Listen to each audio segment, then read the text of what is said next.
Agora sim, estamos aqui ao vivo.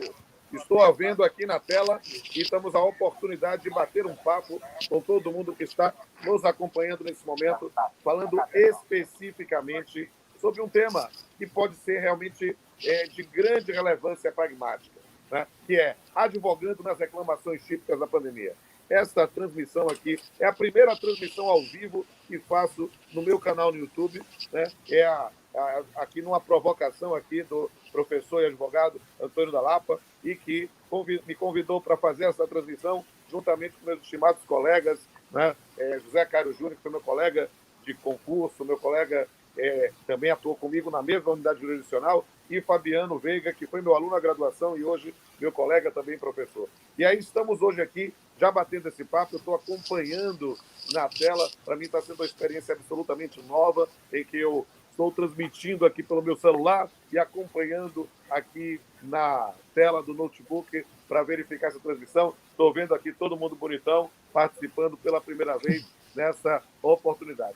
E aí, já que agora já estamos funcionando, diz ao pessoal que está nos assistindo aí, ao mesmo tempo será um prazer. Cada um, vocês podem escrever à vontade aqui no chat e digam aí suas perguntas, suas observações, e a gente vai acompanhando ao mesmo tempo aqui. Quero agradecer imensamente a doutora Larissa Leite, que otimizou aqui toda essa nossa integração com a possibilidade dessa transmissão ao vivo, que, como eu disse, é a primeira vez que eu faço isso no meu canal. Então, estou perdendo a virgindade aqui nesse momento. Então, meus amigos, agora que eu já falei o suficiente para mostrar para todo mundo que a gente já entrou no ar, eu quero dizer sim. Boa tarde, meus amigos. Vamos seguir a ordem alfabética, que fica mais fácil. Então, Antônio Lapa, a palavra é sua. Bom, boa tarde, Pamplona. Boa tarde, Cairo, Fabiano. Prazer estar com vocês. Boa tarde a todos que estão conosco no canal de Pamplona. E primeiro, só para o pessoal ter a...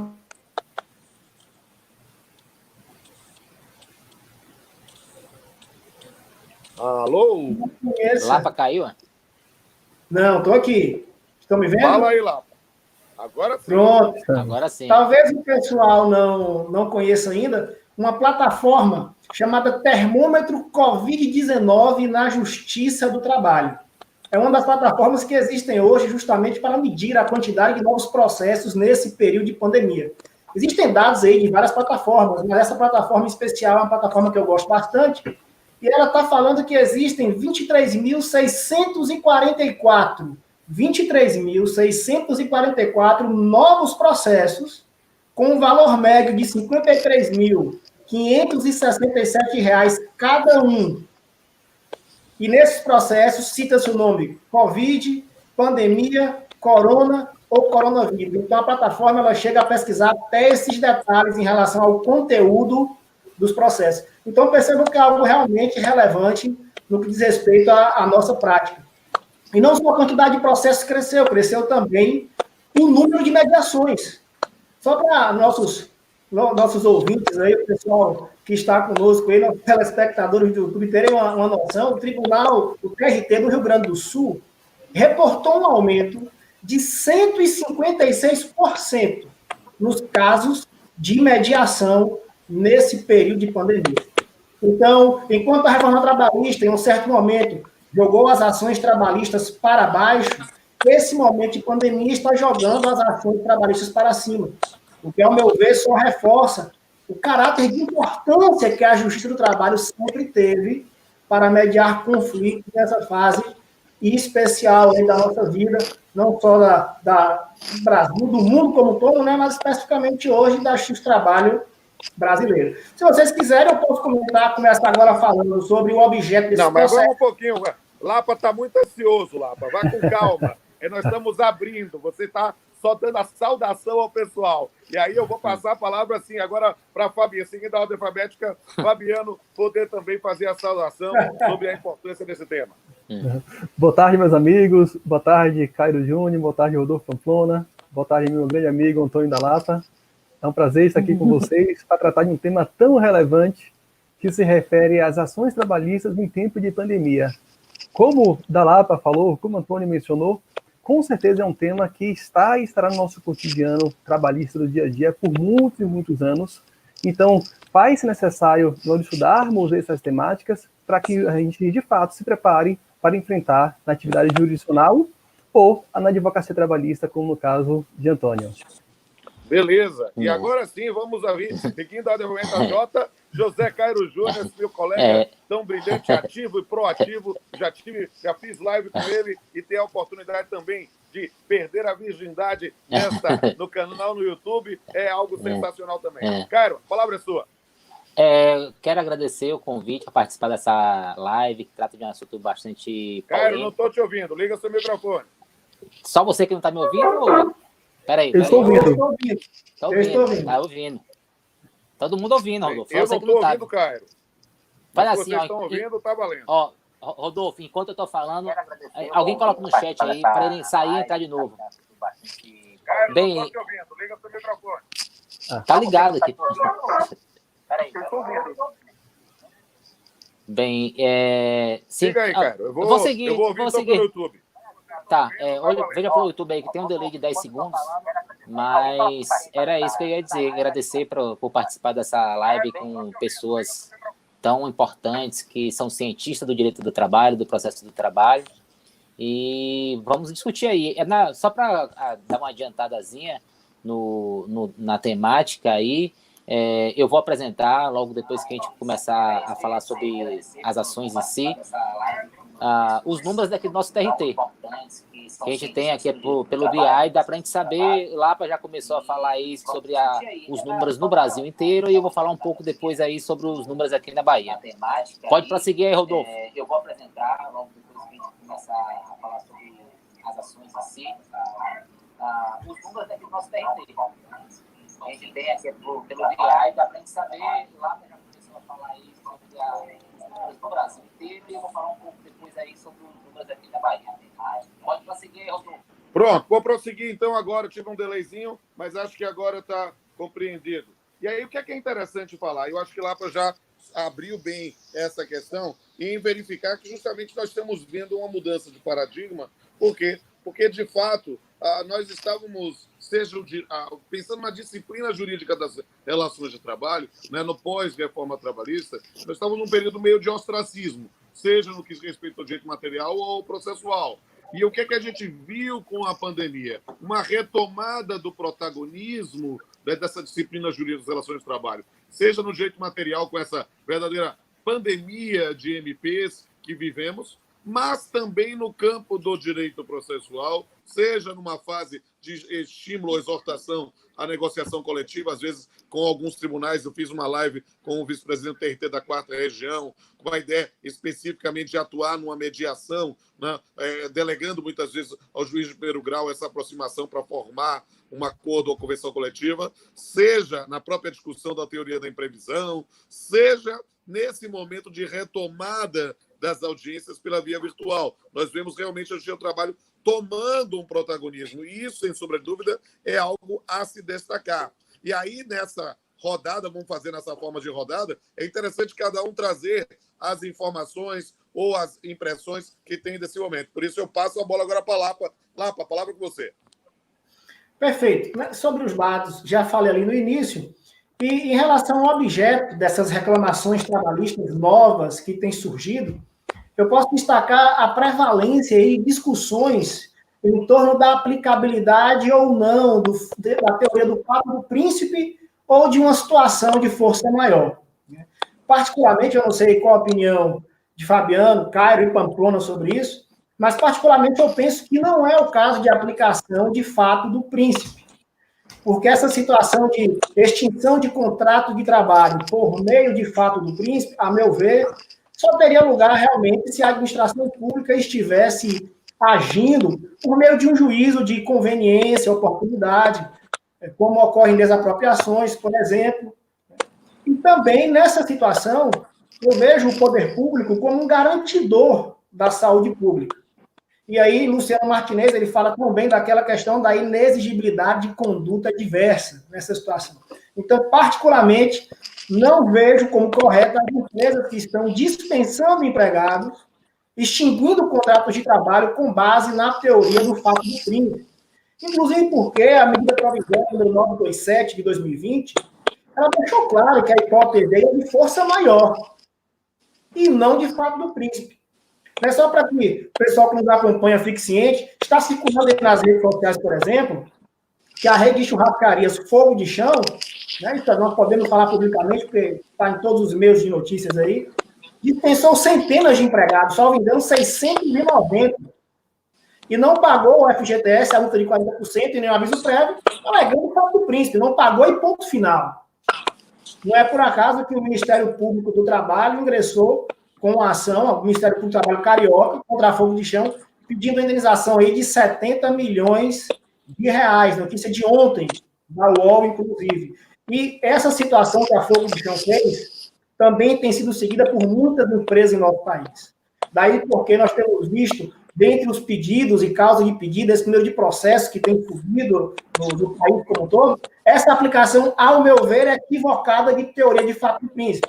Se fosse um fato do príncipe genuíno, concordo que as empresas não deveriam pagar a FGTS, a multa de 40%, a multa de 40% da FGTS e o aviso prévio.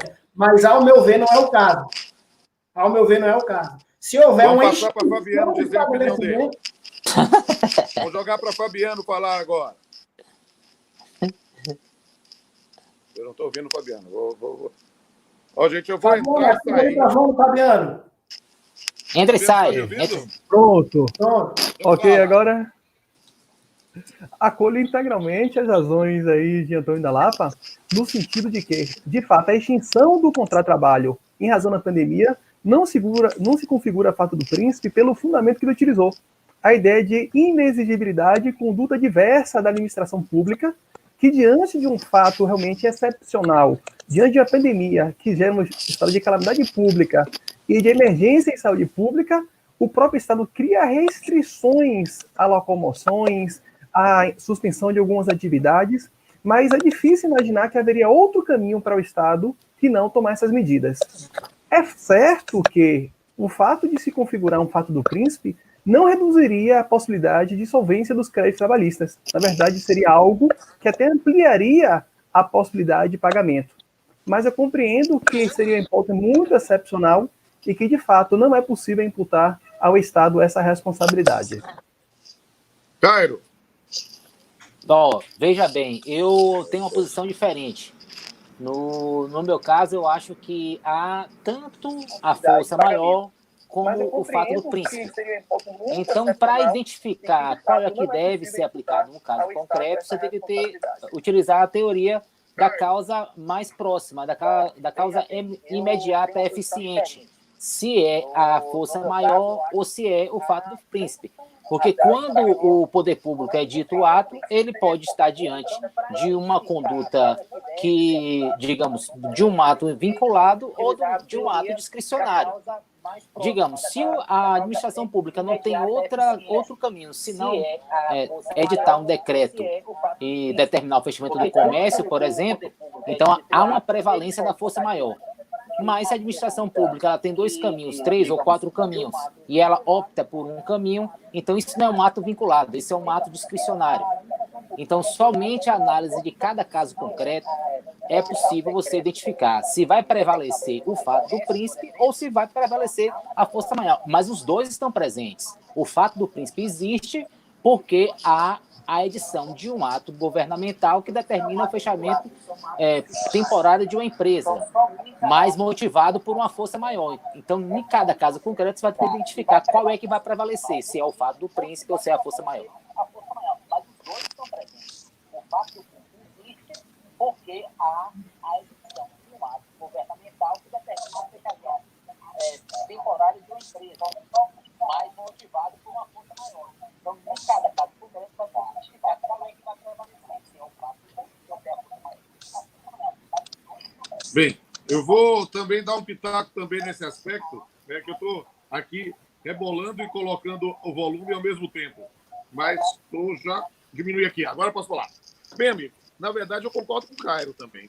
Eu acho que a gente tem que verificar que é possível configurar ato do príncipe, o pacto com príncipes, nessa situação lá do artigo 486, é possível. Agora, não estou dizendo que essa circunstância concreta ou seja. Por quê? Porque, na verdade, para caracterizar o fato do príncipe, é preciso que a paralisação temporária ou definitiva da empresa tenha decorrido especificamente de um ato governamental. E aí é algo que parece, não, mas é óbvio. Não, não é óbvio, não. Porque perceba que determinadas atividades deixaram de existir, deixaram de funcionar efetivamente por causa dessa pandemia. Mas foi porque mandou fechar o estabelecimento, mandou, nesse ponto, dizer não pode funcionar. E aí, nessa circunstância, todo o sentido das normas governamentais, a MP 927, a MP 936, foi a ideia de manutenção de postos de trabalho. Se vai se extinguir, você precisa identificar qual é o ato específico que teve, que gerou essa paralisação, porque não é somente a pandemia. A ideia da liberdade de ir e vir é algo que, na verdade, a gente precisa compreender que a doença é um fato supervenir, é um fato básico, a pandemia é um fato básico. Mas, na verdade, a gente precisa analisar a noção da conveniência mesmo. Por quê? O que a gente precisa entender? O artigo 486, suscitar o artigo 486, é efetivamente uma situação que é, numa linguagem bem baiana, um esparro para o trabalhador. Porque, na verdade, eu vou discordar do meu amado Fabiano, não digo que ganha base para a responsabilidade, não. É pior, porque, na verdade, o que é que nós vamos ter? Vamos ter uma empresa dizendo que extinguiu o posto de trabalho por causa do fato do príncipe, o empregado vai ter que postular em juízo, em face do empregador, contestando esse fato do príncipe, a empresa vai ter que pedir a integração do processo dessa entidade, seja municipal, estadual, depende qual é o fato que tem que ser reportado, e é preciso dizer que, em matéria de defesa, é preciso delimitar qual é o fato que supostamente gerou. Não é a pandemia. A pandemia não é fato simples. A pandemia é força maior. Agora, nesse ponto, dizer, foi a determinação do prefeito especificamente que disse que eu não poderia abrir tal loja, ou foi a determinação do governador que disse que a rodoviária tinha que ficar fechada. É preciso fazer a delimitação. Aí vamos trazer o ente federativo para o polo passivo, vai poder trazer defesa, vai poder fazer prova se foi feito dele não, e aí depois o magistrado vai reconhecer, porque, na verdade, no final das contas, é uma previsão específica na CLT de responsabilidade civil do Estado, né, em que a gente vai fazer essa imputação, só que a gente reconhece lá, e no rigor da ponta da faca, eu sei que dentro dessa perspectiva de competência ampliada, e eu sempre fui muito simpático a isso, não posso negar, mas o fato é que o artigo 486, especificamente nessa situação, reconhecendo que gera a extinção, parcela devida pela extinção, vai se remeter ao ente federativo correspondente. E aí, manda remeter o processo para a justiça competente. A priori, a justiça estadual, porque estamos falando ou de atos municipais ou estaduais. Mas imagine, sei lá, alguém pensa em imputar isso à União, aí teria que ir para a Justiça Federal. E lá correr toda a tramitação. E só vai para lá depois do trânsito julgado aqui. E aí, na verdade, alguma situação em que aí o empregado fica a ver navios mesmo, porque vai demorar e muito. Porque imagine, eu que fui juiz aí na região, em Ilhéus, né? Olha só que coisa interessante. Você pode ter determinados municípios em que a requisição de pequeno valor seja meio salário mínimo, um salário mínimo. E aí o que acontece? O valor dessas verbas pode ultrapassar, vai ter que ir para precatório, velho. Então perceba o que a situação quase cruel com o trabalhador nessas circunstâncias. O outro lado da moeda, porém, é que a gente precisa entender a atualização do 486. E aí eu também quero ouvir vocês. Independente de você entender ou não que é a aplicação do fato do príncipe, numa situação de fato do príncipe, você remeteria à administração pública para pagar o quê? Porque eu preciso dizer que a previsão originária do artigo 486 é da indenização de antiguidade, é da indenização pela rescisão. Eu quero saber o que é que você vai remeter, se eventualmente reconhecesse o fato do príncipe, porque nesse ponto há uma possibilidade do desmembramento das condenações. E aí sim é o que talvez Fabiano quer suscitar esse ponto. Por quê? Porque aí, nesse ponto, você pode dizer, não, eu vou remeter todas as verbas rescisórias, vou remeter toda a rescisão, ou o cara pode dizer, não, eu vou remeter só a multa do FGTS, ou talvez só o aviso prévio. E aí, nesse ponto, mas férias proporcionais foram adquiridas mês a mês. 13º proporcional, mês a mês. Isso não muda em função do modelo de extinção, ou não? Aí a pergunta que não quer calar, siga a roda aí com Lapa. Bom, em relação à indenização a ser paga, caso, né, os tribunais venham a reconhecer como fato do príncipe, nós sabemos que existe essa divergência doutrinária aí, como você citou, uns dizendo que é só a multa de 40% do FGTS, outros que é só aviso prévio, outros que é ambos. Você já falou toda a história aí do artigo, redação originária, como está hoje. A minha posição particular, a posição que eu e Ivan Kertzmann trazemos em nosso curso prático de Direito do Trabalho, lá da editora Juspódio, é que o ente público deverá arcar com a multa de 40% e com o aviso prévio nessa situação.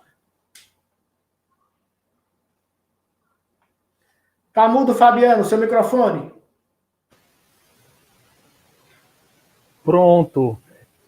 Seguindo essa linha, se de fato for compreendido que se trata de fato do príncipe, primeira coisa que a gente teria que questionar é se esse fato do príncipe não foi ocasionado em um contexto de força maior. Hipótese em que nós sabemos que não incidiria a necessidade de pagamento de aviso prévio. Nessa hipótese, eu entendo que, de fato, reconhecendo o fato do príncipe, a responsabilidade da administração pública é exclusivamente quanto à multa do FGTS, e não em relação às demais parcelas decorrentes da extinção do contrato.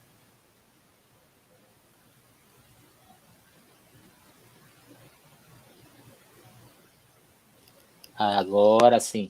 Bem, aí eu acho que praticamente é uma unanimidade em relação à responsabilidade da administração pública, uma vez reconhecido o fato do príncipe, que são as parcelas indenizatórias. Então, eu acrescentaria, além da multa de 40% sobre FGTS, acrescentaria o aviso prévio indenizado. Em relação à competência, a gente tem que lembrar que a CLT ela foi editada sob a égide da Constituição de 1934, 37. E naquela época, a Justiça do Trabalho não tinha competência para dirimir conflitos onde a administração pública fizesse parte. Por isso que aquele dispositivo lá no artigo 486, no parágrafo 3º, fala que o juiz deve remeter para a justiça competente. Portanto, esse dispositivo ele não foi recepcionado pela atual Carta Magna, pois no artigo 114 ele fala expressamente que a Justiça do Trabalho é competente para analisar conflitos derivados da relação de trabalho, ainda que será parte a administração pública. Portanto, no nosso entendimento, a competência, sim, é da Justiça do Trabalho para definir a competência e a responsabilidade da administração pública. Digamos que o empregado ajuiza uma ação contra uma empresa pedindo verbas decisórias, férias, 13º, FGTS, aviso prévio, multa de 40%.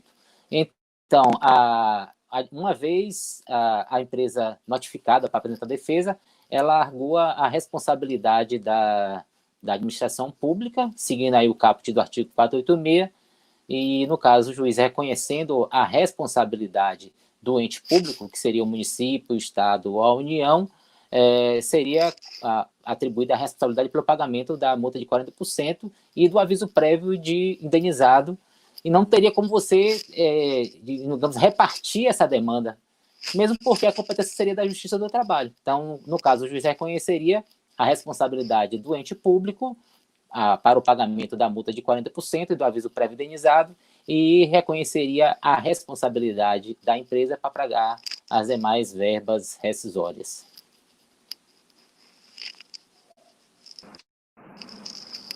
Tô de volta. Estão me ouvindo? Pronto, eu já respondi aqui, já dei a minha opinião. Você está me ouvindo também? Beleza, eu caí, voltei, mas agora estou te ouvindo, cara. Olha que bom, pronto, não preciso ligar mais o YouTube. E aí, nesse ponto, eu acho que a gente tem que ter muita cautela para verificar se enquadra ou não na situação de fato do príncipe e, na verdade, depois para verificar os efeitos disso, na conveniência ou não. Agora, a priori, é muito complicado imaginar que efetivamente a tese do fato do príncipe seja acolhida de fato, justamente porque se trata de uma situação excepcional. A questão é verificar se é um fato de inexigibilidade de conduta diversa. Então, acho que há muitas questões que podem ser suscitadas. Agora, partindo do pressuposto, porém, de um enquadramento como força maior, estou pensando aqui no 502, qual é a opinião de vocês sobre quais verbas seriam devidas e por quem? Siga aí, Lapa. Bom, no caso de força maior, aí a CLT estabelece de forma muito mais tranquila, muito mais pacífica, né? Se houver extinção da empresa ou do estabelecimento, em um caso de força maior, se o empregado for dispensado sem justa causa, ele deverá receber metade do que seria devido. Calcula-se a rescisão sem justa causa e paga-se 50%. Se for um contrato por prazo determinado, você está sem áudio, Pamplona, não estou te ouvindo. Está me ouvindo bem, Rafa? Estou. Vou botar. Vocês estão me ouvindo? Estão me ouvindo? Ótimo, então. Qual é o babado em relação a isso? É perceber, muitas vezes, que a previsão lá do 502 é pagar pela metade a indenização a que terá direito em função dessa despedida. Aí a questão é parecida com o 486, mas talvez mais complexa. Por quê? Porque a gente pode ver quem vai simplesmente pensar que a indenização são os 40% do FGTS, vai pagar só 20%. Alguém vai pensar, numa analogia ao distrato, 20% e metade do aviso prévio, ou há quem vai dizer que vai ser todas as verbas decisórias pagas pela metade. Parece que você segue essa terceira teoria, é isso? Exatamente. Todas as verbas rescisórias pagas pela metade. Existe essa discussão que você falou, mas, ao meu ver, prevalece aí, inclusive, esse sentido de que seria tudo reduzido pela metade por 50%. E se fosse um contrato aí por prazo determinado, também a indenização do artigo 479, calculada de forma integral e pela metade. Mas antes de você passar a opinião para os colegas sobre essa discussão, nessas reclamações trabalhistas que têm surgido, alguns trabalhadores têm questionado também falsa alegação de força maior. Duas hipóteses que têm surgido aí bem claras de falsa alegação de força maior, né? A primeira delas é que a força maior é quando houver extinção da empresa ou do estabelecimento. Só que algumas empresas, inclusive algumas grandes empresas de transporte urbano, estão querendo aplicar a extinção por força maior em razão de paralisação das atividades. Está ouvindo, Pamplona? Ouviu? Algumas empresas estão querendo aplicar a força maior em razão de paralisação das atividades e não de extinção da empresa. O que, ao meu ver, não se aplica. Seria só realmente quando houver extinção da empresa ou do estabelecimento. Tem empresa dispensando, aplicando força maior, porque as atividades foram paralisadas. A empresa não foi encerrada, o estabelecimento não foi extinto. Após a paralisação por meio de um decreto estadual ou municipal, ela vai retornar. Então, ao meu ver, isso aí seria uma falsa alegação de força maior. Assim como essas atividades essenciais que estão ganhando mais dinheiro nesse momento, supermercados, farmácias, etc., se alguma dessas alega força maior e extingue, com certeza a extinção foi por outro motivo, não foi pela pandemia. Porque, a princípio, financeiramente, elas deveriam estar melhores. Então, pode haver aí uma falsa alegação de força maior apenas para tentar cavar um desconto no pagamento das verbas rescisórias. Passa para os amigos aí agora para ver o que vocês acham disso. Fabiano. Olá, Fabiano. Tá ouvindo, Fabiano? Estão me ouvindo? Vamos lá. Eu penso um pouquinho diferente em relação à da Lapa nesse aspecto. Eu penso que essa indenização pela metade se refere exclusivamente ao que está disposto lá no artigo 18, parágrafo 2º da Lei 8.036/90. Ou seja, a redução da indenização do FGTS de 40% para 20%. Entendo que nesse aspecto, IMP 927 diz isso, que a extinção do contrato no período de calamidade pública, que a princípio, pelo Decreto Legislativo 6, vai até 31 de dezembro de 2020, que essa extinção do contrato, em razão da crise econômica nesse período, configura força maior para os efeitos previstos na CLT. E entendo que esse efeito está restrito, de fato, à multa do FGTS. Em razão da força maior, entendo que não é devido aviso prévio, já que o objetivo do aviso prévio é exatamente evitar surpresa na extinção do contrato de trabalho, e as demais parcelas são devidas normalmente, como um saldo de salário, férias integrais e proporcionais, em dobro, se for o caso, assim também como o 13º. E Caio?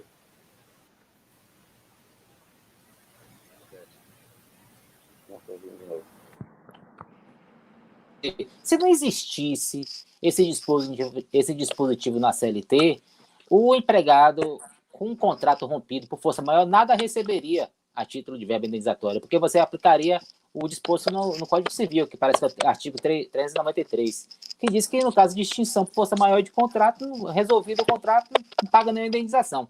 Mas como o direito do trabalho ele é protetivo para o empregador, para o empregado, ele falou assim, não, vamos dar aí uma coisinha, vamos pagar aí uma metade, pelo menos. Então, no caso de extinção do contrato por força maior, não é zero, como fala o Código Civil, e também não é 100%. Então, é metade. Agora, essa metade daquelas verbas indenizatórias. Das outras verbas que são rescisórias, até mesmo no caso de demissão ela é devida, então ela seria devida também às verbas rescisórias, como 13º proporcional, férias proporcionais, seriam devidas também pela empresa no caso de força maior. Mas a metade aí seria só do FGTS para você, é isso? E do aviso prévio indenizado. Ou seja, olha que coisa interessante. 3 posicionamentos distintos aqui. Ou seja, Lapa divide tudo pela metade, Fabiano divide só o FGTS e diz que não tem aviso prévio em força maior, mas paga o restante, e Cairo paga todo o restante, né, e afasta e paga pela metade o FGTS e o aviso prévio. Confere? Talvez numa situação parecida do distrato, é isso? Isso, confere. Confere sim. Olha só que coisa interessante. Eu confesso a ti que nesse ponto eu talvez esteja mais próximo aí de Cairo. Eu confesso só e somente só, que eu ainda tenho dúvida em relação ao aviso prévio, sabe? Eu não retiraria o aviso prévio como Fabiano retira, mas eu tenho dúvida se, e talvez por analogia ao distrato, porque é a figura positivada trabalhista mais próxima nesse ponto, eu talvez seguiria essa sua linha, mas tenho dúvida se o aviso prévio também não deveria ser devido nessas circunstâncias, levando em consideração, às vezes, tempo de serviço, tem um aviso prévio proporcional ao tempo de serviço, tem alguns aspectos que são de natureza indenizatória que decorrem de uma extinção. Então, talvez aqui possa ir pela metade também. Mas vamos seguir mais um pouquinho. Eu acho que a gente poderia falar, nós estamos já falando há 33 minutos, é claro que eu caí e voltei, mas acho que para falar sobre as ações, né, se a gente for falar sobre as novas ações, aí eu quero passar a condução para vocês que estão mais, talvez até para pegar Cairo, que tem os dados do BI, especificamente o Lapa, que está com os outros dados, para a gente ouvir quais são essas novas ações, mas talvez ainda vale a pena fazer uma discussão sobre ações já existentes na discussão sobre eventual aplicação da teoria da imprevisão em relação a acordos celebrados, né, homologados antes da pandemia e os efeitos disso, porque é uma matéria que a gente tem visto com frequência ocorrer aqui na quinta região e em outros regionais. Eu queria saber o que é que vocês acham disso. Vamos seguir a sequência alfabética? Se vamos, Lapa com a palavra. Lapa, tá ouvindo? Alô, Lapa? Lapa congelou. Lapa travou? Lapa congelou. Lapa congelou, Frisa. então vai Fabiano até Lapa voltar. Lapa congelou. Lapa está exercitando. Vamos lá, Pamplona. Desconexão. Então, vai, Fabiano, você. Então, Pamplona, eu imagino que nessa hipótese aí, se refere a acordo já devidamente homologado, houve o trânsito em julgado, afinal de contas, a conjugar a material pelo artigo 831 da CLT e súmula 259 do TST se dá no momento da homologação, e qualquer discussão relativa ao cumprimento daquele acordo deve ser bastante restritivo, tal como previsto no próprio CPC e na CLT, no que diz respeito às matérias de defesa.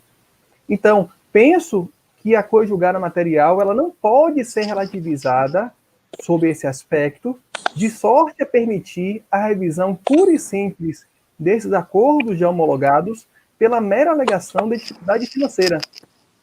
Há quem faça a distinção aqui em relação ao inadimplemento contratual em causas objetivas e subjetivas, de sorte que crises econômicas causadas pelos mais diversos motivos estarem enquadradas com uma causa objetiva, de sorte que não autorizaria por si só a revisão desse negócio jurídico celebrado em juízo.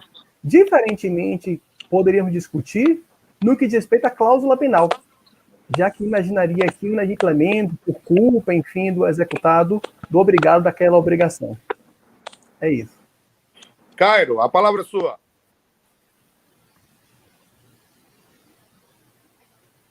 Um acordo nada mais é do que ela tem as características de uma sentença. Então, se eu não fizesse o acordo, ia ser uma sentença. E aí, a sentença? O juiz ia revisar a sentença. Então, o que a gente pode admitir é, no máximo, uma suspensão da exigibilidade daquele acordo, ou até da própria sentença, a depender de cada caso concreto, com provas e tudo, mas não uma revisão do acordo, porque a revisão, se não tivesse o acordo, ia ter uma sentença. Então, eu acho que não tem como, nessa situação aí, você rever o acordo. Tem, sim, a possibilidade de você suspender a exigibilidade e, consequentemente, suspensa essa exigibilidade, a cláusula penal também não incidiria. Então, eu estou indo mais de acordo com o Fabiano também. Eu vou aproveitar, então, eu falar aqui, enquanto o Lapa ainda não volta, né? Mas especificamente para dizer que eu tenho, talvez, uma postura um pouquinho diferente de vocês, mas que no efeito prático talvez não seja tão distinto. Na verdade, é preciso entender que um acordo judicial é um negócio jurídico de direito material, chancelado processualmente, chancelado judicialmente. E aí, dentro dessa linha, ele na verdade, um negócio jurídico que tem força, tem um manto da coisa julgada pela sua chancela. Tanto que ele só pode ser atacado no conteúdo, efetivamente, por ação rescisória, na forma já assentada na nossa legislação. Então, é preciso entender que o acordo segue adentro, porque ele faz lei entre as partes. Ele não é, e a gente tem ouvido isso, e para mim é uma asneira, dizer que o acordo judicial é um negócio jurídico processual, isso é asneira, absoluta asneira, porque, na verdade, é um negócio de direito material. Tanto que, na suspensão dos prazos processuais, o prazo para o cumprimento do acordo continuava exigível sem nenhum problema. E o que acontece? Como o acordo, como algo que faz lei entre as partes, na ideia do pacto de sunt servanda, ele também se submete à teoria da imprevisão, da ideia da cláusula rebus sic stantibus. Mas é preciso entender que a cláusula rebus sic stantibus, a ideia da teoria da imprevisão, é uma situação absolutamente excepcional. E perceba que ela foi inserida no ordenamento jurídico brasileiro, no Código Civil de 2002, como uma hipótese de resolução, ou seja, extinção de uma relação obrigacional por onerosidade excessiva. E pelo princípio da conservação do negócio jurídico, o próprio diploma admitiu uma suplementação para reequilibrar a equação econômica do contrato. Explicado isso pelo direito material, vamos pensar no acordo. O que a gente precisa entender? É que o acordo é para ser cumprido como se contém.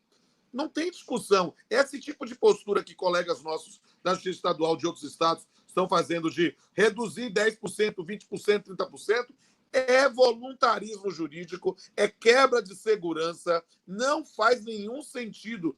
Isso realmente é uma, digamos assim, uma demagogia de toga. A gente precisa ter muito cuidado com isso, porque senão a gente desprestigia a própria atividade jurídica. Na verdade, o que se pode fazer numa situação em que o acordo não foi cumprido, a alegação de que, em função da pandemia, nós devemos exortar as partes a uma solução negociada. Eles podem se resolver diretamente, renegociando os termos do acordo. A gente pode mediar isso, talvez fazendo uma audiência para tentar aproximar. E aí elas partes, ou seja, o momento é de empoderamento, e a pena que lá não está aqui nesse momento, empoderamento da nobre classe dos advogados. É justamente nesse campo de negociação. E a nossa atuação é de mediação. Eles podem, nesse ponto, repactuar o conteúdo do contrato e aí sim numa situação que deve se prestigiar a boa-fé, a ideia de dizer, olha, não estou sem condições, a empresa fechou, você sabe, tal, verifique lá. E aí o que é que acontece? As partes renegociam. E aí opera-se o quê no campo do direito material? Uma nova ação. Estabelece-se relação jurídica obrigacional diferenciada da originalmente pactuada para extinguir. E sem nenhum problema, o juiz chancela isso tranquilamente, dando novamente posto conjugado. Opa, quando um não quer, dois não bicam. Ou seja, se não se resolveu na negociação, o acordo se cumpre da forma que se contém. Se a empresa fechou, não tem dinheiro, não tem base jurídica que funcione, vai ser execução frustrada e acabou. Perceba que a lógica de negociar é justamente para tentar efetivar, e aí cada um sabe a dor delícia de ser o que é, como diria Caetano. Se não, as partes não se acertaram, executa-se o acordo. Aí o que é que acontece? Nós podemos sim, e aí me parece que é interessante, reconhecendo, e obviamente não é mera alegação, reconhecendo que a atividade paralisou pela pandemia, mas o indivíduo fazendo algum tipo de proposta para pagar o conteúdo do contrato, a gente pode pensar em que aí sim é lembrar o que é a cláusula penal. A cláusula penal é pré-tarifação de perdas e danos. Ou seja, aí sim, se a gente reconhece que naquele caso há uma força maior, a gente poderia relevar a cláusula penal, evitar a antecipação das verbas vicendas, já que é uma característica da legislação processual trabalhista, quando há um descumprimento de um acordo, contrato diferido, a antecipação, agir, não, vamos executar cada um na sua data. E aí, e excepcionalmente, aqui eu não estou dizendo que eu vou fazer, mas aí eu posso admitir, numa situação de demonstração inequívoca de boa-fé, em que a empresa diz, não, eu quero pagar, eu só não tenho condição de pagar agora, fazer, talvez, uma aplicação analógica daquela previsão da execução do título extrajudicial para o pagamento de 30% e a divisão do restante, sempre com juros e correção monetária. Ou seja, para que não haja perda econômica ao credor.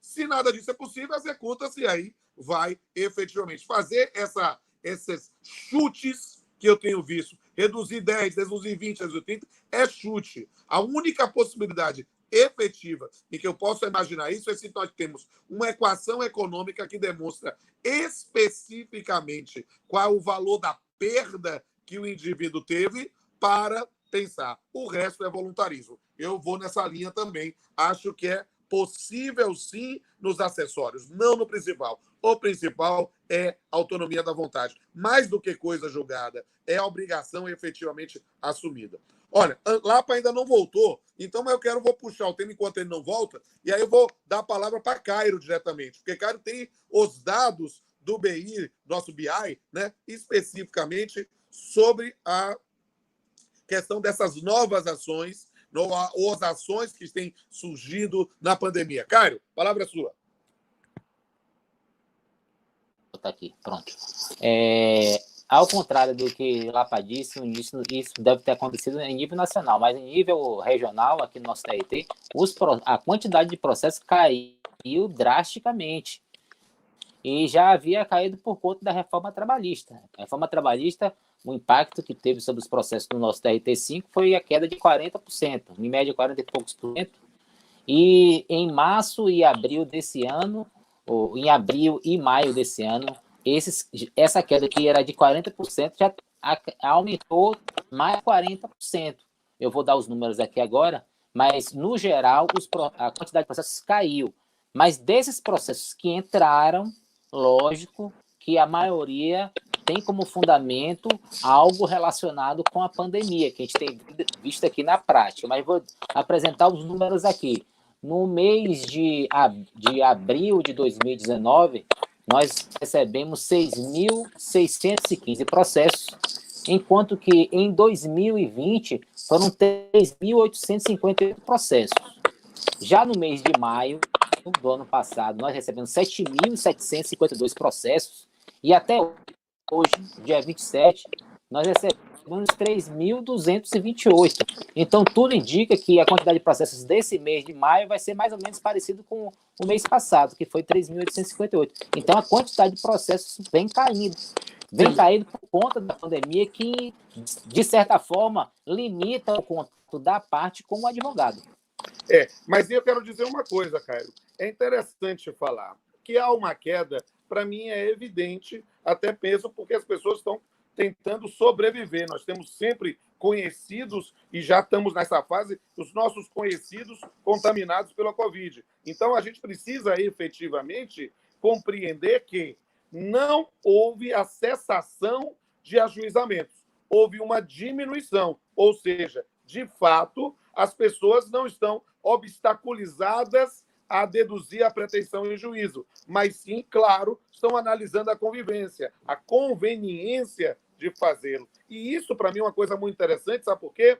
Porque está na mão do presidente da República, né? O projeto de lei 1179, já aprovado, está para sanção, prazo dele até dia 10 de junho, e se ele sancionar nessa parte, a prescrição está suspensa desde o dia 20 de março até 20 de outubro, 30 de outubro, só ficando, essa é a previsão. Então, isso numa previsão geral para o direito privado, e o direito do trabalho vai estar nesse bolo. Então, é algo que é interessante até mesmo para verificar a cautela nesse ponto. Agora, eu vou passar a palavra para a Fabiana, mas eu queria ver uma provocação específica, não sei se Lapa vai conseguir voltar ainda para a live, né? Mas sobre se vocês já estão... Eu sei que o Caio já está fazendo audiência de instrução, já está pouco a pouco realizando... Eu ainda estou na fase preliminar de aprendizado de testes, mas o que é que você tem visto nas postulações, né, nesse período da pandemia, né, para a gente entender isso aqui? E aí, também, enquanto você está pesquisando os dados aí, eu já passo para a Fabiana poder também fazer as considerações. Então, eu também estou na fase inicial, dessa nova proposta, que é a audiência telepresencial, que é essa proposta da audiência virtual. Sei que existem, de fato, diversos fatores que serão, digamos assim, obstáculos para nós acostumarmos, para voltarmos ao dia a dia, para fazermos audiência com naturalidade, mas também, diante da situação de pandemia e da ausência completa de previsibilidade de quando nós retornaríamos às atividades presenciais, acho, de fato, que é momento de fazermos uma releitura, de repente, superarmos alguns dogmas e avançarmos na audiência telepresencial. Penso que a advocacia, nesse caso, terá um papel decisivo. Me parece que a própria OAB e a ABAT se encontram, embora com posições assim, oficiais, pela impossibilidade de audiência compulsória, obrigatória, de forma telepresencial. Mas com isso, diversos advogados que já começam a defender essa obrigatoriedade. Eu acho que essa pandemia vai fazer com que nós, do Poder Judiciário, nos lancemos em um período muito mais adiante, que nós, de fato, não retornaremos ao estágio de dezembro de 2019. E se lá atrás nós pensávamos que a ideia do projeto virtual do PJE era uma ilusão, era algo impossível, de repente a gente pode estar, de fato, vivenciando esse momento de transformação e passando para a audiência telepresencial como regra. Beleza. É isso. Eu vou dar a palavra para Caio, mas antes de fazer o registro aqui, eu pedi cá no chat, porque as pessoas dissessem de onde. Olha, tem gente aqui de Itabuna, Ceilândia, Aracaju, Itabuna de novo, Belo Horizonte, Curitiba, Paraná, muita gente de Itabuna, Ilhéus, né? E vai Iporã, no Paraná, Salvador. E aí, Caio, a gente já está chegando aqui ao nosso limite, que é chegar às 5 horas, mas eu queria também ouvir a sua opinião sobre essa questão das audiências, né? Temos aí uma manifestação do CNJ, e eu também quero me manifestar sobre isso, mas acho que é mais o momento de ouvir você. Certo. Primeiro, só complementando aquela avaliação anterior, ou pela quantidade de ações que vem reduzindo, na minha opinião, que é a opinião de achismo, né, nada científico, muitos trabalhadores que foram despedidos, eles, de certa forma, estão aguardando o retorno das atividades normais para que retornem para as empresas. E muitas empresas boas devem estar prometendo isso, e isso é normal, porque o recurso humano faz parte da própria empresa. Uma empresa sem recurso humano, ela não é uma empresa. ela deixa de ter aquela face da empresa.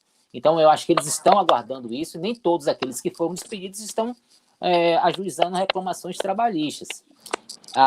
As reclamações trabalhistas que eu tenho recebido, uma parte delas, ela tem uma relação direta com a pandemia, principalmente aquelas que estão arguindo a força maior ou o fato do príncipe, e de forma equivocada tem colocado isso no termo de rescisão de contrato de trabalho, e a Caixa Econômica não tem liberado esse FGTS, então tem muitas nesse sentido, pedindo antecipação de tutela ou tutela de urgência para determinar que a Caixa Econômica libere o FGTS.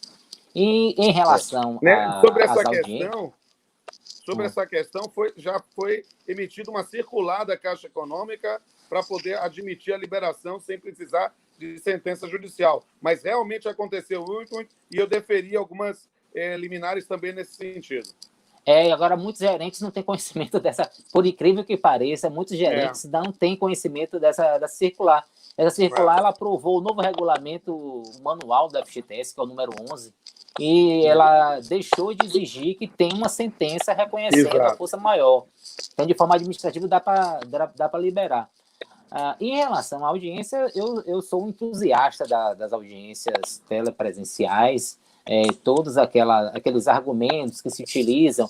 Eu sou a favor quando você argue algo que seria assim, uma impossibilidade de realmente você participar da audiência, e não que você ache que aquela audiência não vão estar presentes os princípios de segurança jurídica, porque isso aí é relativo, porque nas audiências presenciais também acontecem fraudes. Essas fraudes que acontecem presencialmente, elas são transportadas para o meio virtual, só que de uma forma diferente.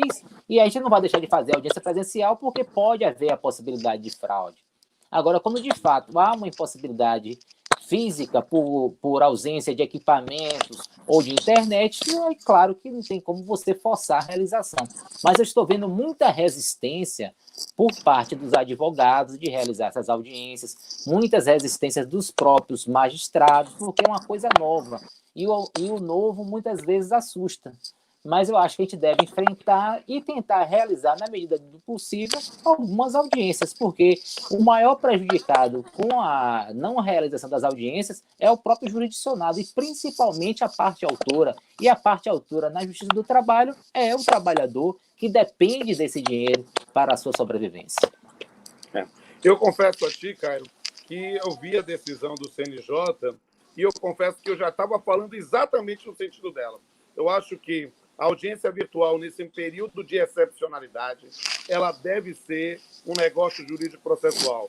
Ou seja, há muita dificuldade ainda de acesso. Perceba, nós mesmos que somos relativamente hábeis, estamos aqui fazendo essa comunicação nesse primeiro momento e eu caí. E lá para cair não consegui voltar. Então, há nesse ponto, na própria atividade do advogado, muitas vezes, na relação dele com o cliente, algum tipo de, digamos assim, de relação em que a confiança no sistema para estar à sua presença talvez seja o ideal. Então, eu confesso a ti que eu, desde o primeiro momento, tenho defendido, e só estou incluindo em pauta lá na gloriosa 32ª Vara do Trabalho, quando todas as partes dizem, olha, não, queremos a realização, vamos providenciar isso, e vou dizer com absoluta liberdade, se no dia da audiência alguém não vier, ou a testemunha não veio, a testemunha caiu, vou ter toda a compreensão do universo para fazer adiamento, para ver, porque a ideia nesse ponto é construir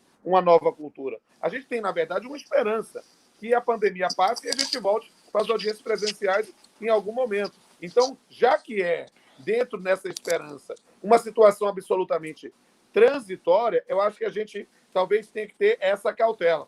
E aí o que acontece? Se uma da parte diz, não estou em condições, não confio no sistema, não tenho habilidade, tenho determinada idade, não sei usar isso aqui, tenho medo, preciso do meu neto para poder fazer audiência, e eu não acho que eu não vou conseguir, eu não vou realizar. E quando voltar à normalidade, eu faço. Salvo se vier diretriz superior, né, para dizer, não, é para incluir de qualquer forma. Eu só vou incluir efetivamente tendo nessa circunstância. Para quê? porque eu acho que não vale a pena aquela brincadeira que a gente foi. Inclui, tem PAD, não inclui, não tem PAD. Eu prefiro só incluir especificamente quando tivermos uma situação em que possa ser invocada uma vedação, um comportamento contraditório. Mas, gente, eu tenho tá até, muito bom. Rodolfo, Diga. eu tenho até uma sugestão que é de se fazer audiência para tentativa de negócio jurídico processual, não para a instrução. Sim, porque ótimo. uma vez os advogados na audiência é outra coisa. Uma coisa é você perguntar, você quer fazer audiência de instrução? Alguém vai falar não, porque 99% vai falar uma audiência para tentativa de negociação processual. Eu acho que vai ficar mais fácil. Bem, gente, eu vou talvez encerrar aqui, dizer também de quem mais disse onde está. Temos gente de Recife, Itabuna, Ilhéus, Penedo de Alagoas, Ibirataia, né? Muita gente escrevendo aqui. E eu quero dizer para todo mundo que essa foi a nossa primeira tentativa de fazer essa comunicação via meu canal no YouTube. É literalmente a nossa primeira vez. É a primeira vez, a gente nunca esquece, e que foi com 3 amigos muito legais. Pena que Lapa não conseguiu voltar. Mas a gente vai encerrar aqui e dizer para vocês que a gente vai fazer outras oportunidades de novos debates, novas negociações. Então, eu vou dar a palavra para cada um para fazer suas considerações finais. Começando com o Fabiano. Eu queria agradecer o convite, inicialmente da Lapa, o anfitrião, que posteriormente acabou não podendo participar integralmente do nosso encontro. Agradecer o Rodolfo Pamplona pela sessão do canal, pela oportunidade de estar aqui. Ao amigo Cairo também, sempre com muitas informações técnicas, com muitos parâmetros legislativos, normativos. E dizer que é um prazer e estou aqui à disposição para eventuais encontros, para eventuais novos debates, novas discussões. É sempre muito bom poder aprender com 2 mestres, como Rodolfo Pamplona e José Cairo Júnior. Ricardo, a palavra é sua. Para mim também foi um prazer participar aqui junto com o Fabiano, com o Rodolfo, com o Lapa. E eu sou um entusiasta dessas novas formas de comunicação. Eu me divirto muito com os comentários. Vocês estão falando aí, enquanto vocês estão falando, eu estou lendo aqui tudo, às vezes até respondo ao mesmo tempo. Essa forma de interação com as pessoas que vêm assistir as nossas lives é muito interessante. Você vê muita manifestação legal, coisas que você nem imagina que existiam. Então é isso aí. Queria deixar o agradecimento e até uma próxima oportunidade. E aí, para encerrar, eu quero deixar um agradecimento muito especial à doutora Larissa Leite, que fez toda essa parte de informática para permitir. Nossa, ela vai fazer o download disso aqui, a gente vai fazer e deixar isso registrado. Olha, Lapa voltou! Vem, Lapa, tá me ouvindo? Voltou para sair. Culpa da companhia de energia. Companhia de energia derrubou tudo. E aí é uma prova inequívoca de que a gente tem que fazer audiência virtual como negócio jurídico processual, porque precisa ter essas imprevisibilidades que não tem como. Então, Lapa, aí já está se despedindo. Então, Fabiano se despediu, Caio também, mas eu vou lhe dar a palavra para você se despedir, já registrando desde já meu agradecimento especial ao doutor Larissa, que vai baixar essa live A4, né, e deixar disponível no canal do YouTube também. Lapa. Não poderia também deixar de agradecer a simpatia de Larissa, pessoa especial que eu conheci recentemente por meio de Pamplona. Agradecer a você, Pamplona, mestre Cairo, mestre Fabiano. Estamos juntos para o que precisarem. Infelizmente, perdi uma boa parte aí, mas tenho certeza que vocês deram show. Forte abraço a todos. Mas não tenha dúvida que a gente vai voltar a se encontrar em outra oportunidade. Deus abençoe todo mundo. Se puder, fique em casa, mas vamos aprender cada vez mais outras modalidades de comunicação. Até a próxima. Até a próxima. Até a próxima.